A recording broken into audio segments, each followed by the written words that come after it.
Pourquoi jeûner aujourd'hui quand on est étudiant? L'homme ne vit pas seulement de pain, mais de toute parole qui sort de la bouche de Dieu. Matthieu chapitre 4, verset 4.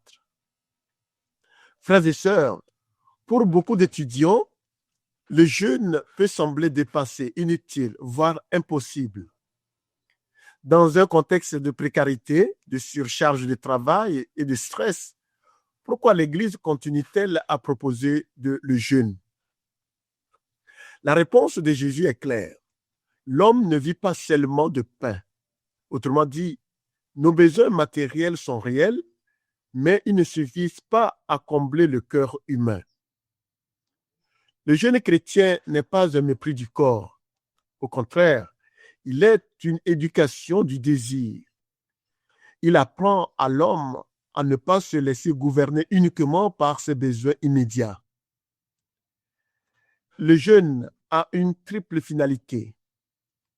Réprimer les désirs désordonnés, élever l'âme vers Dieu et réparer les fautes commises. Le jeûne est donc profondément spirituel. Dans la vie universitaire, le jeûne prend une signification particulière. Il peut être un acte libre dans un monde marqué par la consommation, une manière de dire « je ne suis pas esclave de ce que je consomme ». Jeûner, ce n'est pas seulement réduire la quantité de nourriture, c'est aussi jeûner de paroles blessantes, de jugements rapides, de temps perdu sur ce qui vide le cœur.